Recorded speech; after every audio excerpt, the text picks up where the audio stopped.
So let's get along with this. Going into your public lands, and when I say the federal lands or public lands, that just means that you and I are both landowners, and these are ours. You recognize the United States, you recognize the shape of the states. This is what we look like today, but it didn't always look that way. In fact, when European man arrived on the East Coast, it wasn't an abandoned piece of land. There were a whole lot of people here, thousands and thousands of Native American people, hundreds of tribes, and my guess unequivocally is they were not sitting around hoping that Europeans would discover them. And the longer we've been here, I am absolutely certain the more sure they are of that fact. But that's not my story today. That's not what I'm going to be talking about. I'm going to be talking about the first English colony arrived here in 1607 at Jamestown. By 1776, the colonists had decided they'd had enough of British rule, and they started the American Revolution. And it was not at all certain that we were going to prevail. In fact, we lost most of the battles we fought with Britain.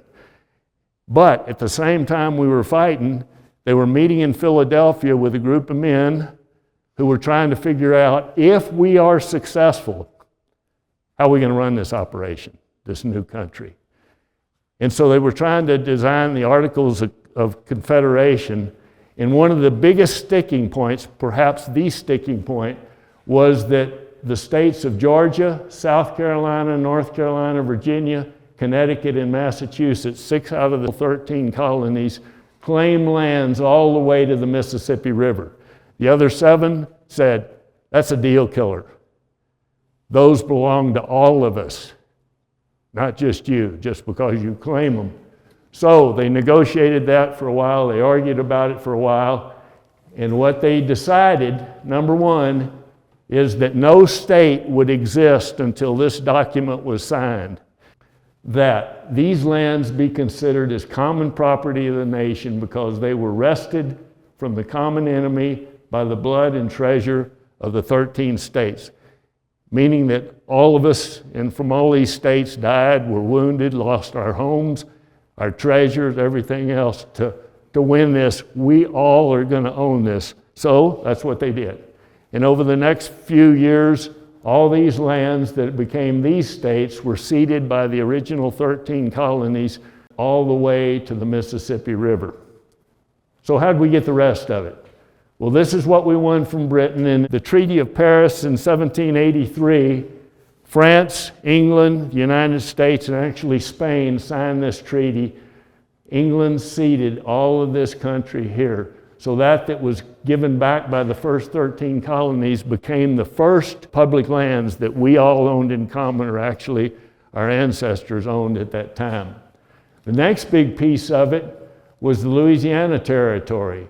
We had access to the Mississippi River, but we had no way to get through the port of New Orleans because France owned and controlled that port. So Thomas Jefferson started talking to Napoleon Bonaparte, who was in the process of starting his 3rd or 4th or 5th war in continental Europe. They fought for 100 years, I think. And he needed money. And he said, okay, instead of just talking about New Orleans, how about if I sell you the whole enchilada? And so I think the best real estate deal in American history happened when Thomas Jefferson, for $15 million, bought the entire Louisiana Purchase in 1803. The next one, we fought the War of 1812. We nearly got beat there again. We finally just quit fighting. In 1818, we threatened to go to war with Britain up here with this piece of land. Britain and the U.S. finally worked out an agreement with the British cession of 1818. We agreed nothing north of the 49th parallel would be American, and they agreed anything south of the 49th parallel in this area here would not be British. The next thing was Spain. We had, unfortunately, slaves escaping out of the colonies. Unfortunate that we had that period of our history.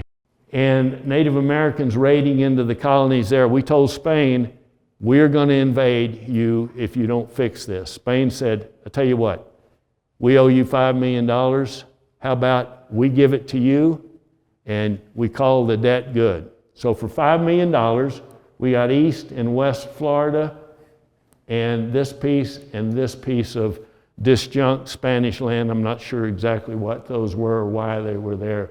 The next thing was my home state of Texas, 1836. And I'm going to talk a little bit more about Texas because people always ask me, don't you wish this was like Texas? And I said, no. No, I don't. If you're talking about the fact that there are no public lands in Texas, no, I don't. So anyway, Texas rebelled in 1836, fought the Mexican government, and won their independence. And for the next 9 years, Texas was not part of the United States. It was an independent country, the Republic of Texas. The next one was the United States invaded Mexico in 1846 at the Mexican War. At the same time, Americans were threatening to fight Britain again. I don't know why in the world, but we were going to fight Britain again.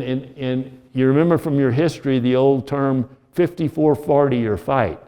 54-40. If they didn't cede us everything below the 54th parallel, we were going to go to war. Well, Polk said, I'm not fighting Mexico and England at the same time. They cut a deal with Britain that ceded this Northwest Territories, everything below, again, the 49th parallel, and everything above that went to Britain in the form of Canada. Anybody know where the 54th parallel is? It is actually the southern boundary of Alaska. So what we were doing is we're saying we claim everything all the way to Alaska, which was then Russia. So without going to war, we got that cession. We won the Mexican War. And Mexico recognized that this was Texas, and they also ceded in the Treaty of Guadalupe Hidalgo, all this country, including those states that you see there, to the United States. So war.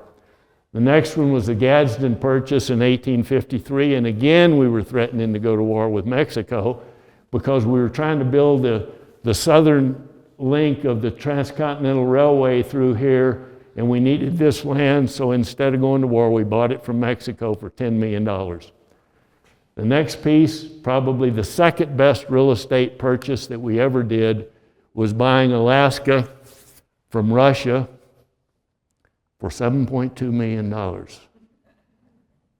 2 cents an acre.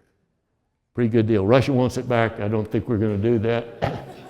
And then the next one was Hawaii. Hawaii was a stable country. It had a queen. It was a peaceful country. Americans went down there to grow fruit and raise cattle and so forth, and decided this would be a nice thing for us to have, and I think we're in danger. So they asked the federal government to send in the Marines. They did.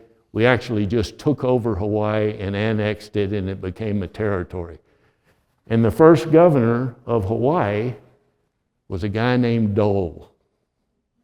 Anybody eat pineapple in here?